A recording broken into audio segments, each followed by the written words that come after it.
একদা তিনি ছিলেন ঢাকার নগরপিতা। ঢাকা ৬ আসনের সাবেক সংসদ সদস্য পিতা মোহাম্মদ হানিফের রাজনৈতিক উত্তরাধিকারকে পুঁজি করে বসেছিলেন ক্ষমতার মসনদে, কিন্তু জনগণের সেবক হওয়ার বদলে হয়ে উঠেছিলেন দুর্নীতির এক বরপুত্র। বলছি ঢাকা দক্ষিণ সিটি কর্পোরেশনের সাবেক মেয়র সাইদ খোকনের কথা, যার বিরুদ্ধে অভিযোগের পাহাড় জমতে জমতে এখন তার রীতিমতো দুর্নীতির হিমালয়ে পরিণত হয়েছে।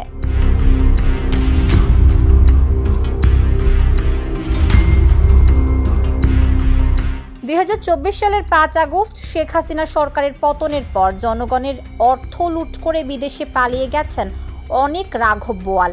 সেই পলাতকদের তালিকায় প্রথম দিকেই নাম লিখিয়েছেন সাইদ খোকন। দেশ ছেড়ে তিনি এখন অস্ট্রেলিয়ায় বিলাসী জীবনযাপন করছেন। কিন্তু কিভাবে চলছে তার এই রাজকীয় জীবন, সেই টাকার উৎস কি, সে কথাই জানাবো আজ।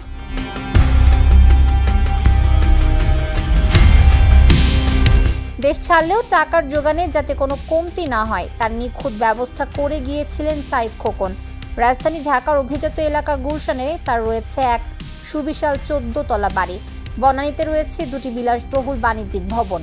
এই বাড়ি ও বাণিজ্যিক ভবন থেকে ভাড়া তোলার জন্য তিনি নিয়োগ দিয়েছিলেন আরমিনা সুলতানা নামে তার একজন বিশ্বস্ত অ্যাকাউন্টেন্ট। অভিযোগ, বাড়ি ও বাণিজ্যিক ভবন থেকে প্রতি মাসে ভাড়া আদায় করে তা হুন্ডির মাধ্যমে পাঠানো হতো অস্ট্রেলিয়ায়, আর সেই টাকাতেই চলছিল সাইদ খোকনের বিলাসী জীবন। সম্প্রতি দুর্নীতি দমন কমিশন দুদকের আবেদনে সাইদ খোকনের এইসব বাড়ি জব্দের আদেশ দিয়েছে আদালত। জব্দ হয়েছে বাড়ি ধারায় তার মায়ের নামে থাকা জমি ও বাড়ি, এছাড়াও তার নিজের, স্ত্রীর ও মায়ের নামে পুঁজিবাজারে থাকা ৩টি বন্ডে বিনিয়োগ করা ৯০ কোটি টাকা অবরুদ্ধ করা হয়েছে। সাইদ খোকনের বিরুদ্ধে দুর্নীতির অভিযোগ নতুন কিছু নয়। ভয়াবহ ছিল তার ফুলবাড়িয়া সুপার মার্কেট ২-এর দুর্নীতি। দোকান বরাদ্দের নামে হাজার হাজার ব্যবসায়ীর কাছ থেকে কোটি কোটি টাকা হাতিয়ে নেওয়ার অভিযোগ উঠেছিল তার বিরুদ্ধে। নকশা বহির্ভূত দোকান তৈরি করে তা ব্যবসায়ীদের কাছে বিক্রি করে পরে আবার সেই দোকানগুলোই ভেঙে দিয়েছিল তারই কর্পোরেশন। পথে বসেছিল শত শত পরিবার। তাদের কান্না আর আহাজারিতে ভারী হয়ে উঠেছিল ঢাকার বাতাস।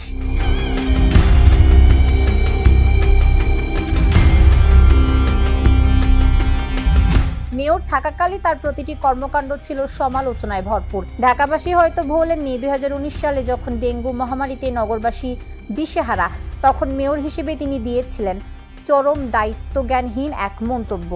ডেঙ্গুর মশা নিরীহ, কামড় দিলেও কিছু হয় না। তার এমন উপহাস নগরবাসীর ক্ষতে নুনের ছিটার মতো লেগেছিল। দুর্নীতি দমন কমিশন দুদক জানিয়েছে, সাইদ খোকন তার মেয়র পদের অপব্যবহার করে এবং রাজনৈতিক প্রভাব খাটিয়ে দেশ বিদেশে বিপুল পরিমাণ অবৈধ সম্পদ অর্জন করেছেন। এর আগে তার এবং তার পরিবারের সদস্যদের নামে থাকা ৭৯টি ব্যাংক হিসাব অবরুদ্ধ করার আদেশও দিয়েছিলেন আদালত। এই হিসাবগুলোতে অস্বাভাবিক লেনদেনের প্রমাণ পেয়েছে দুদক। বারবার তার বিরুদ্ধে দুর্নীতির অভিযোগ উঠলেও ক্ষমতার ছায়াতলে থাকায় তিনি ছিলেন ধরা ছোঁয়ার বাইরে। আজ যখন সে ছায়া সরে গেছে, তখন বেরিয়ে আসছে থলের বিড়াল। ক্ষমতার পালা বদলের পর তার বনানীর বাড়িতে জনতার হামলা ও লুটপাটের ঘটনাও ঘটেছে।